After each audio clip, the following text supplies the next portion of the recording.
hay mucha gente preguntar por qué esto casa, por qué parar, no revocar, no, para umpisa. Bakit hindi si Elvis ang gagawa ng bahay at hindi na siya ang magpapatuloy sa paggawa na ito?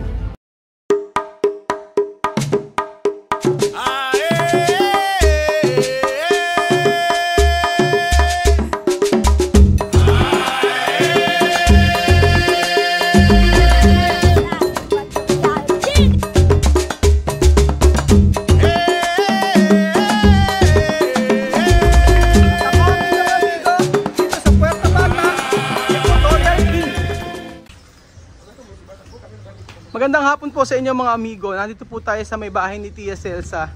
At papakita ko po sa inyo yung natapos na talaga na bubong. Noong nakaraan po, yung last po, update po kasi ay hindi pa natatapos yung pinakadulo. Pero eto na po mga amigo, ang mansyon ni Tia Celsa.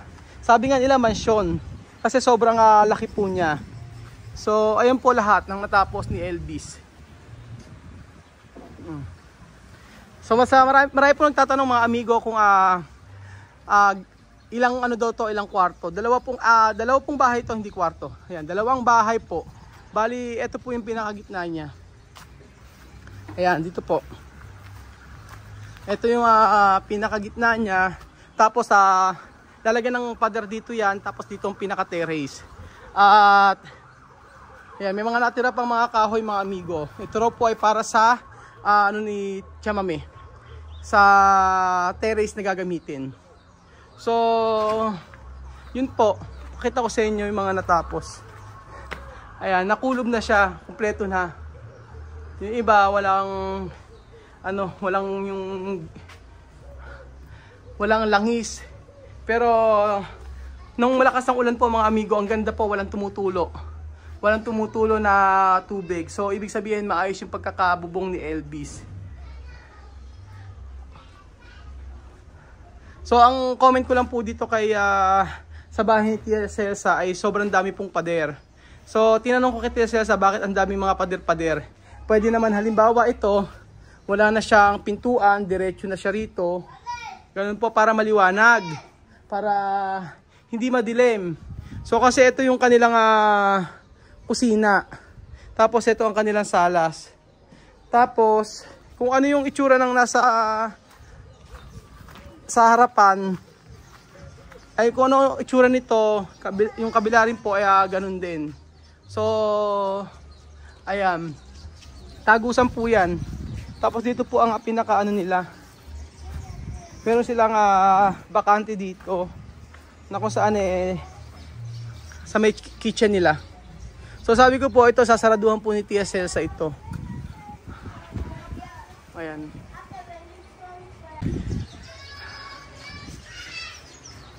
So okay na po ba mga amigo?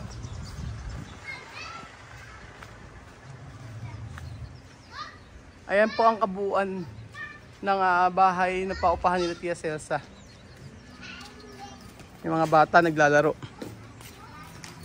At marami nagtatanong sa akin about po, malapit na mahinog yung saging. Marami po nagtatanong sa akin mga amigo about po sa bakit na-stop na daw ba ang pagpapagawa ng bahay ni Chamame. So sasagutin po namin ni Chamame yan kung bakit nga ba wala kaming update sa bahay na paupahan na ito. So yung huli po mga amigo ay ito po yung pinakabubungan po. Yun po ang natapos.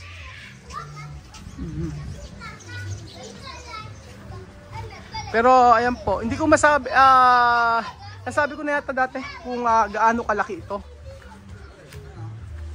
Ayan.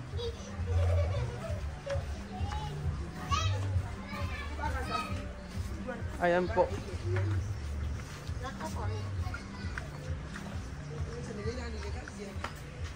Yan po lahat.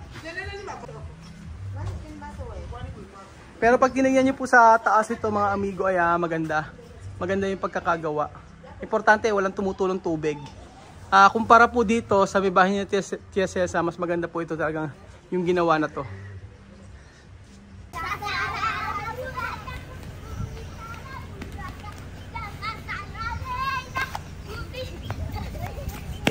Hey!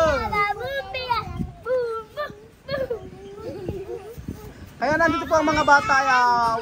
Pang umaga po yan. Pang umaga yung mga bata. Sila misma pang hapon. Mga makukulit. Pero parang uulan na po mga amigo. Ayan. Alam niyo po yung paupuhan, ito po yung paupuhan po nito kay Papa Bonggay po ito. So isipin niyo po, 'di ba? Pagka meron kang ganitong paupahan, mabubuhay ka talaga. Sila Mama Nina wala naman trabaho, pero kita niyo po, isa, dalawang bahay na po 'yan. So kung 3,000 ang isa, de 6,000 pesos. Tapos po ito, dalawa rin pong bahay ito. Tatlong bahay ito, isa, dalawa, at saka meron po sa likod. So tatlo. So 3, 6, 9, 12, 15,000 pesos na po.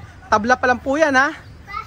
Tapos meron pa pong paupahan sila Papa Bonggay dito. Doon po sa may puno na 'yon. Kaya alam niyo po, napakaganda po ng business na paupahan. Hindi po talaga malulugi. So eto, napakatagal na rin po nito, sabi ni Tia Celsa. Tapos eto pa. Dito isa, dalawa, tatlo. Marami mga paupahan dito sa Ikuko kasi malapit po ito sa bayan. Malapit sa sentro. Nilikot ng mga bata, Aha.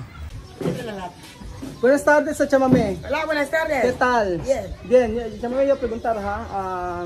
Marami po kasi nagtatanong mga amigo na naisap na raw po ba yung paggawa ng bahay ni Tia Celsa kasi bakit wala na raw pong update. So, yun po yung mga tanong nila sa akin at kahit sa messenger po may tatanong sa akin kung ano raw po yung update sa bahay ni Tia Celsa. So, tanongin po natin si Chamame kung ano yung nangyari. Chamame, no?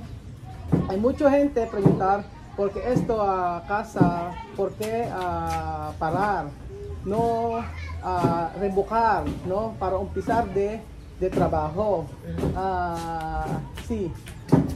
Sí, hay 2 semanas o 1 semana terminar esto de Chiapas, no? 2 semanas, no? Sí. 2 weeks na po kasi natatapos mga amigo yung bubong. And then after po niyan, kinausap po si Chamame. Ang sabi ko, Chamame, bumili na tayo ng semento at saka buhangin para simulan na po yung pagpaplatada. So alam niyo po, talaga ang gagawa po talaga ng platada, di ba alam niyo po si Elvis. So ito po yung revelasyon ni Tia Celsa na bakit hindi si Elvis ang gagawa ng bahay at bakit hindi si Elvis ang gagawa ng bahay at hindi na siya ang magpapatuloy sa paggawa na ito. Chamame, no, explicar todo. La casa después de poner las chapas, Ajá. ahora estamos en proceso de revocar. Ajá. Pero ya llevo 2 semanas buscando a alguien para revocar.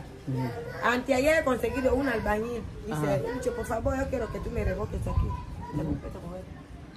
Pero revocar, yo le enseño la casa, dice 600,000. Yo digo, no, mucho dinero, 600,000. Aunque yo no sé revocar, pero mucho dinero. Por eso ahora ellos buscar. Mañana otro va a venir. Ayun po, mga amigo. Buwan po kasi nang nalaman ng mga marites ko, ng mga kapitbahay, ng mga ibang mga marites ng ibang mga kapitbahay ni Chamame, about po sa tinutulungan natin si Chamame sa pagpapagawa ng bahay. Yun nga po, kahit sa mga materyales, minamahala na. Pero, hindi naman siyempre ubra kay Chamame yun. Kaya nga po sa pagbili, si Chamame nang bahala pag nagbabayad na, tsaka ako sumasama sa kanya. So, ang dahilan po ng mga amigo ay naghahanap po si Chamame ng magpaplatada. At yung una pong nakita ni Chamame yung kaplatada, kailan sinunod? Antes? Ha? Malyen. Isang malyen po ang magkaplatada, kaso hindi po sila nagkasundo sa presyo. Ang gusto ni Chamame kasi ay lahatan. Tú quieres cuando todo revocar, después pagar todo. No cada día pagar, no cada día pagar. Porque tú sabes, cuando cada día pagar, trabajar poco. Trabajar poco, cuando pagar así, va, no venir más. Por eso más mejor, Chamame, ¿no? Pagar juntos y está. Después. Ajá, después. También, Chamame, ¿no? Antes, yo preguntar tú, ¿quién arreglar casa todos? Tú has dicho Elvis. Porque ahora Elvis no trabajar, no revocar de casa. Porque para revocar, quiere alguien que esté especializado, que sabe. Porque personas que aprender, cuando revocar, posible poco tiempo, caer. Hacer línea así, no bien. Tiene que, el que sabe bien para saber si... So, ang magiging trabaho po ni Elvis daw dito ay paggawa ng baldosa, ay paglalagay ng tiles. Yun po mga amigo. Tapos, yun lang ang lahat ng carpentry, lahat ng karpintero, pwedeng gumawa si Elvis dito ng mga shelves, ganun mga amigo. Yung sa may kusina, pwede yon. Pero yung sa platada, marunong doon si Elvis kaso hindi raw mahusay na mahusay. Ayaw ni Tia Mami na magkaroon ng problema sa pagpaplatada. So ayun po mga amigo, hindi po nag-stop ang pagpapagawa ng bahay ni TSS. Bagkus naghahanap lang po siya ng tao na mag-aayos po talaga ng magpaplatada po na maayos po talaga. And then sa unang tao hindi po nagkasundo dahil unang nagpunta rito kay Tia Mami na magpapaplatada ay hindi po sila nagkasundo sa presyo kasi 600,000 po ang sinisingil sa kanya. Ang sabi ko kay TSS baka ganun talaga ang bayaran, pero sabi ni Tia Mami sa akin, TSS hindi ganun dito. Sabi niya kapag mga platada lang ay mababa lang ang singil, di ba? Minsan nga sa company namin meron kami mga nagagawa doon, ang bayaran po doon hindi kumbaga arawan pa din, mababa ang sahod. Kaya siguro tinitingnan ni Tia Mami yung bayaran ay yung tinitingnan ni Tia Mami doon yung kung paano sa mga empresa o sa mga company kung paano ang bayaran, yung per day, hindi yung pakyawan. Ganun po mga amigo. So ayun po mga amigo, ayun po ang update sa pagpapagawa ng bahay ni Tia Mami. Hayaan niyo po kapag nakausap na po ni Tia Mami at kung sino po yung gagawa noon, malalaman nyo dahil bibili po kami ng materialis. Ayaw ko po kasing bumili ng materialis agad at ayaw ni Tia Mami dahil po baka tumigas yung semento. Ngayon pa po nag-uulan, di ba? Baka mabasa tapos titigas lang yun. So importante po ngayong nagtatag-ulan kompleto po, may bubong po. So ayun po mga amigo, salamat po sa panonood ng video na to at naliwanagan na po tayo.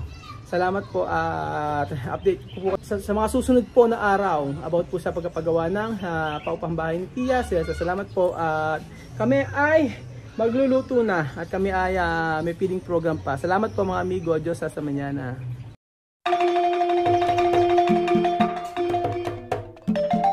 Na-appreciate ko yung paano sila nagdadasal.